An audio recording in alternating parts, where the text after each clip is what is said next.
बिस्मिल्लाहिर्रहमानिर्रहीम। अस्सलाम वालेकुम। जगातों में आपको खुशामदीद कहता हूँ। गुज़श्ता 2 दिन से इसहाक डार को बतौर निगरान वज़ीर आज़म बनाने की खबरों की तस्दीक और तरदीद का सिलसिला भी जारी था कि आज एक नई खबर मार्केट के अंदर फ्लोट की गई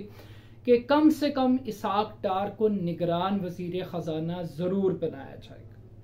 निगरान ओहदा वज़ीर ख़जाना का हो या वज़ीर आज़म का, बात यही है कि ये बिल्ले को दूध की रखवाली पर बिठाने के मुतरादिफ है। ये कॉन्फ्लिक्ट ऑफ इंटरेस्ट की बदतरीन मिसाल है कि एक सियासी खानदान से ताल्लुक रखने वाले फर्द को इंतखाबात पर असरअंदाज होने के लिए और चोरी करने के लिए इस ओहदे को इस्तेमाल किया जाए।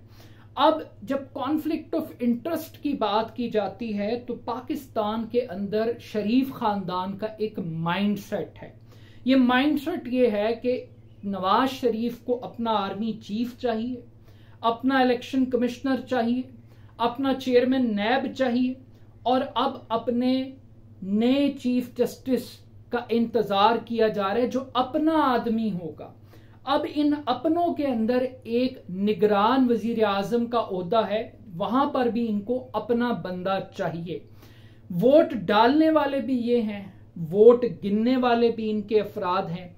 यानी यूं कहिए कि चोरी करने वाले भी ये हैं और चौकीदार का किरदार भी यही अदा करना चाहते हैं। अब डार साहब को बनाने की जो लॉजिक्स क्रिएट की जा रही हैं और इलेक्शन एक्ट के अंदर बाकायदा तौर पर तरमीम तजवीज की जा रही है कि जो निगरान वजीर आजम होगा वो मुंतखब वजीर आजम की पावर्स को इंजॉय करेगा, अथॉरिटी को इस्तेमाल करेगा। यानी कि जो कॉन्सेप्ट था निगरान वजीर आजम का कि डे टू डे अफेयर्स को वो रन करेगा, कोई बड़ा फैसला, कोई एग्रीमेंट वो नहीं कर सकता, किसी को फेवर नहीं दे सकता, वो एक डमी सेरेमोनियल प्राइम मिनिस्टर के तौर पर फंक्शंस को रन करेगा, कोई मेजर डिसीजन वो नहीं ले सकता। उस कॉन्सेप्ट को ही अब डार साहब जैसे प्यादों को लाकर इस्तेमाल करके उसकी हैयत को ही तब्दील किया जा रहा है। और ये जो कॉन्सेप्ट है ये क्यों किया जा रहा है, इसकी बुनियादी वजह ये बताई जा रही है कि जनाब पाकिस्तान नाजुक तरीन मोड़ से गुजर रहा है, शदीद मुआशी मुश्किलात का सामना है। अगर हमने डार साहब को कुर्सी पर ना बिठाया तो पाकिस्तान डिफॉल्ट कर सकता है, IMF के एग्रीमेंट पर अमल दरामद नहीं होगा, जो इंटरनेशनल कमिटमेंट्स हमने इदारों को बेचने के हवाले से की हैं, पेमेंट्स देने के हवाले से हमने की हैं, वो हम नहीं कर पाएंगे। तो लिहाजा डार साहब और पाकिस्तान का डिफॉल्ट करना, ये इसी सूरत के अंदर इससे बचा जा सकता है जब डार साहब मौजूद हों। जबकि ग्राउंड रियलिटीज ये हैं कि डार साहब का वाहिद मेरिट ये है कि वो नवाज शरीफ साहब के समधी हैं, उनका वाहिद मेरिट ये है कि वो मुस्लिम लीग नून के सेनेटर हैं और उनकी जो IMF से कुर्बत और मोहब्बत की दास्तान है वो किसी से छुपी नहीं है। IMF अपनी रिपोर्ट के अंदर कह रही है कि पाकिस्तान को जितना नुकसान इसहाक डार और शौकत तरीन ने पहुंचाया है इतना पाकिस्तान को नुकसान कभी नहीं हुआ। और यही वो डार साहब हैं जो IMF को तड़ियां लगा रहे थे, जो ये कह रहे थे कि मैंने उनकी मिन्नतें नहीं करनी, जो IMF के 9वें जायजे की जो आखिरी किस्त पाकिस्तान को मिलने का इम्कान था, 9वां जायजा, वो इसलिए नहीं हुआ क्योंकि डार साहब ये समझते थे कि IMF जियोपॉलिटिक्स कर रहे हैं पाकिस्तान के अगेंस्ट। तो वो जो जियोपॉलिटिक्स वाले थे अब वो बुनियादी तौर पर IMF को खुश करने के लिए और IMF के कॉन्फिडेंस के लिए उनको बिठाने की मंतक दे रहे हैं। लेकिन ये जो मंतक है कि पॉलिसीज का अगर आप तसलसल चाहते हैं तो फलां शख्स को रखें, और इनके नाम पे एस्टैब्लिशमेंट भी राजी है, एस्टैब्लिशमेंट के राजी हो, ये जो मंतरा है कि निगरान के ऊपर भी इनको बिठा दें, ये सीखा ही इन्होंने एस्टैब्लिशमेंट से है। जनरल कियानी को एक्सटेंशन दी गई, जनरल बाजवा को एक्सटेंशन दी गई, इस एक बुनियाद के ऊपर कि इस वक्त जो मुल्क की सिक्योरिटी सूरत हाल है, अगर चेन ऑफ कमांड को तब्दील किया गया तो इससे पाकिस्तान को नुकसान होगा, लिहाजा इस ओहदे के ऊपर मौजूदा आर्मी चीफ को ही आगे बढ़ा दिया जाए, यही पाकिस्तान के इंटरेस्ट में है। तो अब यही मंतक पाकिस्तान के निगरान वजीर आजम या निगरान वजीर खजाना के लिए ये मंतक पेश की जा रही है। अब जिस शख्स को न्यूट्रल होना चाहिए वो पार्टी बना हुआ है, वो मफरूर भी है, उसके जो मुकदमात थे, उसका जो पॉलिटिकल बैगेज था वो तो अपनी जगह पर है। लेकिन इस चीज को आप अंडरस्टैंड करें कि अब से चंद माह पहले जब इमरान खान साहब ने पंजाब और केपीके की असम्बलियों को तहलील किया तो उस वक्त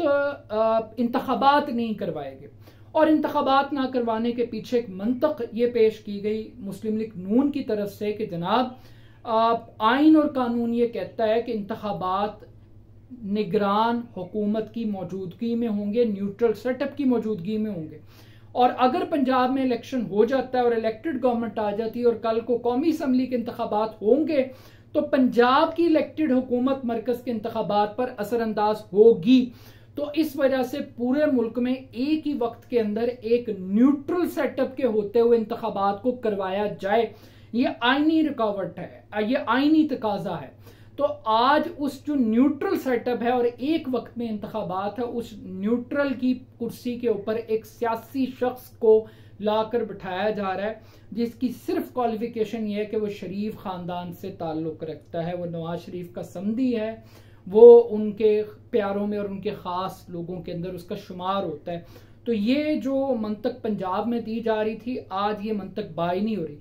ऑल दो कि ये बात भी ग्राउंड रियलिटी है कि इस वक्त पंजाब में और केपीके के अंदर जो निगरान और न्यूट्रल सेटअप सो कॉल्ड लाया गया है, जिस तरीके से उसने अपनी अथॉरिटी को तासुब की बुनियाद पर एक्सरसाइज किया है पंजाब के अंदर मोहसिन नकवी की शक्ल में, और केपीके में तो खैर से अब उनके वजीर निकल कर निगरान जो है वो जलसे कर रहे हैं और इस्तीफे उनसे लिए जा रहे हैं और हर पार्टी को हिस्सा मिला हुआ है। तो ये जो हमने ढोंग रचाया हुआ है ना न्यूट्रल का और इंटरिम सेटअप का, ये भी हमें बदलने की अशद जरूरत है। लेकिन कुछ लोग और भी ये कह रहे हैं कि बुनियादी तौर पर डार साहब या इन जैसा जो शख्स है उसको लाने का एक और भी मकसद है कि इंतखाबात फौरी तौर पर नहीं होंगे और इस्टेब्लिशमेंट की और नवाज शरीफ साहब की कुछ दरमियान में एक बहुत बड़ा गैप है, और इस गैप के ऊपर नवाज शरीफ साहब को एक बड़ा डाउट है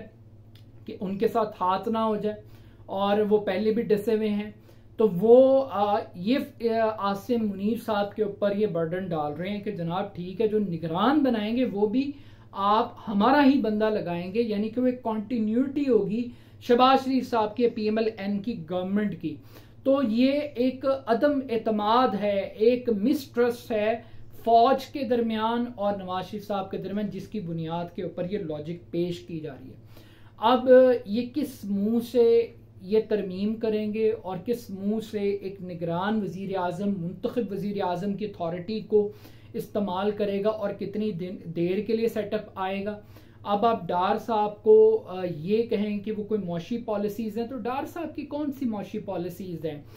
सारे फैसले तो IMF ने बने बनाए आपको एक प्रिंटेड शीट में दे दिए कि बिजली इतने की होगी, पेट्रोल इतने का बेचेंगे, गैस आप इतने की देंगे, ये टैक्स आप लगाएंगे, इस तबके के ऊपर आप बोझ डालेंगे, ये सब्सिडीज अब आप नहीं दे सकते। तो ये तो ऑटो पे लग गया है, जैसे एक ऑटो कार को आप गियर में डाल देते हैं और एक्सीलेटर पे पाँव रख देते हैं तो गाड़ी खुद ब खुद चलती रहती है उसकी रफ्तार। तो कहने का मकसद ये है कि इस टाइम पाकिस्तान तो ऑटो लगा हुआ है IMF के ऊपर, तो इससे डार बैठे या डार्लिंग बैठे या कोई भी बैठे इससे क्या फर्क पड़ता है। लेकिन बुनियादी बात यही है कि ये खौफ है, इमरान खान का खौफ है कि हमें हर कीमत पर हर सूरत के ऊपर इमरान खान को आउट करना है, उसके लिए हमें अथॉरिटी को अब्यूज करना पड़े, उसके लिए हमें ब्यूरोक्रेसी में 2.5 अरब की 2-2 अरब रुपए की 200 गाड़ियां नई ब्रांड न्यू बांटनी पड़े, रिश्वत के तौर पर पैकेजेस अनाउंस करने पड़े, सियासी मुखालिफिन के ऊपर मुकदमात बनाने पड़े, उन्हें गायब करना पड़े, वादा माफ गवाह बनाना पड़े, 164 के बयानात दिलवाने पड़े। तो ये सारे काम हम कर लें, but still at the end of the day निगरान वजीर आजम डार साहब बने या कोई बने, वो वजीर खजाना के तौर पर रहें। मेरा ख्याल है कि अगर PMLN या हुकूमत इस किस्म का कोई भी फैसला करेगी तो उसका नुकसान इखलाकी और सियासी तौर पर खुद इस इलेक्शन की क्रेडिबिलिटी को होगा, और इमरान खान के बगैर इंतखाबात अगर हुए तो इन इंतखाबात की कोई क्रेडिबिलिटी नहीं होगी। तो स्टिल देखते हैं कि बिल्ले को दूध की रखवाली पर बिठाया जाता है, ये दूध ही बिल्ले के हवाले कर दिया जाता है कि बिल्ला साहब सोचें कि उन्होंने सुबह कितना पीना है, दोपहर कितना एंजॉय करना है और रात को दूध पी के कौन कौन सी मस्तियां करनी है। अपना फीडबैक मुझे ज़रूर दीजिएगा। मेरे यूट्यूब चैनल को जगा दो को ज़रूर सब्सक्राइब कीजिएगा। बहुत शुक्रिया। अल्लाह हाफ़िज़।